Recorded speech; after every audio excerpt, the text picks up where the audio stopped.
మీ business ఏదైనా మీ ఊర్లో promotion చేయాలంటే అది సుమన్ టీవీతోనే సాధ్యం. ఇప్పుడే సంప్రదించండి. మదనపల్లి జిల్లా కోసం పోరాటం చేసి జిల్లాను సాధించుకున్న వివిధ రాజకీయ పార్టీలు, ప్రజా సంఘాలు, కుల సంఘాలు, స్వచ్ఛంద సంస్థలు, సిపిఐ, సిపిఎం, విప్లవ పార్టీలకు కూడా మదనపల్లి ప్రజలకు ప్రతి ఒక్కరికి కాంగ్రెస్ పార్టీ తరఫున శుభాకాంక్షలు తెలియజేస్తున్నాను. ఈరోజు కూటమి ప్రభుత్వం జిల్లా ప్రకటించింది. నిన్నటి దినమనగా జిల్లా ప్రకటించడానికి మెయిన్ కారణం మదనపల్లి ప్రజలు, మదనపల్లి వాసులు పోరాట పటిమ.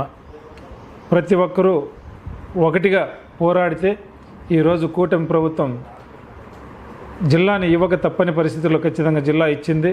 చంద్రబాబు నాయుడు గారికి కూడా ఈ సందర్భంగా కృతజ్ఞతలు తెలియజేస్తున్నాను జిల్లా ఇచ్చినందుకు. మదనపల్లి జిల్లా ప్రతి ఒక్కరి కళ.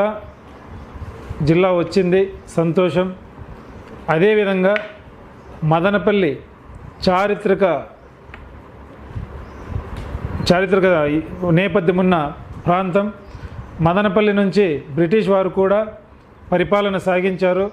ఇటు మెడ్రాస్, ఇటు కడప, కర్నూలు మధ్యలో ఒక పెద్ద ఊరుగా ఇక్కడ ఇప్పుడున్న పరిపాలనా భవనం, సబ్ కలెక్టర్ కార్యాలయాన్ని ఆ రోజే బ్రిటిష్ వాళ్ళు నిర్మించి ఇక్కడి నుంచి పరిపాలన సాగించారు. అలాంటి నేపథ్యంలో దాదాపు 100 సంవత్సరాల నుంచి మదనపల్లికి ఘన చరిత్ర ఉంది. చరిత్రలో ఒక ప్రముఖ స్థానం ఉంది. అలాంటి మదనపల్లిని ఈరోజు జిల్లా అయిన తర్వాత పేరు మార్చి మదనపల్లిని చరిత్రను తగ్గించే కార్యక్రమం వద్దు.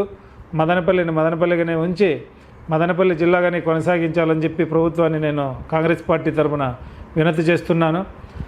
అలాగే జిల్లా అయిన తర్వాత మదనపల్లి జిల్లా సాధించుకోవడం ఏ విధంగా మనము ప్రతి ఒక్కరూ పోరాడి సాధించుకున్నామో, ప్రజా సంఘాలు కానీ, వివిధ పార్టీలు కానీ ప్రతి ఒక్కరూ అదేవిధంగా రాబో రోజుల్లో జిల్లా అభివృద్ధి కోసం జిల్లాకు కావాల్సిన మౌలిక వసతులు కానీ, ప్రజల ప్రతి ఒక్క ఇబ్బందిని కానీ, ట్రాఫిక్ రోడ్లు కానీ, కరెంటు కానీ, వాటర్ కానీ, తాగునీటి సమస్య, రైతులకు ప్రతి ఒక్క విషయంలో కూడా రాబో రోజుల్లో ఇదే ఐక్యతతో పోరాడి ఏ ప్రభుత్వం ఉన్నా కూడా ఆ ప్రభుత్వాన్ని తల వంచి మదనపల్లి అభివృద్ధికి మనమందరము ఏకతాటిపై నడవాలని చెప్పి ప్రతి ఒక్కరిని నేను కాంగ్రెస్ పార్టీ తరఫున కోరుకుంటున్నా. అలాగే ప్రభుత్వాలు కూడా మదనపల్లి అభివృద్ధి పైన ఖచ్చితంగా స్పందిస్తాయని, అభివృద్ధికి దోహదపడతాయని చెప్పి నేను నమ్ముతున్నాను. మదనపల్లిలో ఇప్పుడు జరుగుతున్నటువంటి సంబరాలు కొన్ని పార్టీల వాళ్ళు వారి వ్యక్తిగత సాధనలాగా సంబరాలు చేసుకుంటున్నారు. ఆ పరిస్థితులు మిగతా వాళ్ళకి కొంచెం బాధ కలిగించే విషయంగా ఉండొచ్చు. మదనపల్లి జిల్లా వచ్చిందంటే ఏ ఒక్క పార్టీనో ఏ ఒక్క వ్యక్తో కారణం కాదు. ప్రతి ఒక్కరూ ఉమ్మడిగా పోరాడుతూనే వచ్చిన మదనపల్లిని ప్రతి ఒక్కరికి శుభాకాంక్షలు తెలియజేసి అందరినీ కలుపుకొని సంబరాలు చేసుకోవాలని చెప్పి ప్రతి ఒక్కరిని నేను ఈ సందర్భంగా కోరుకుంటున్నా. ఈరోజు మదనపల్లి జిల్లా వచ్చిందంటే ఎంతోమంది పోరాట ఫలితమే ఈరోజు మదనపల్లి జిల్లా.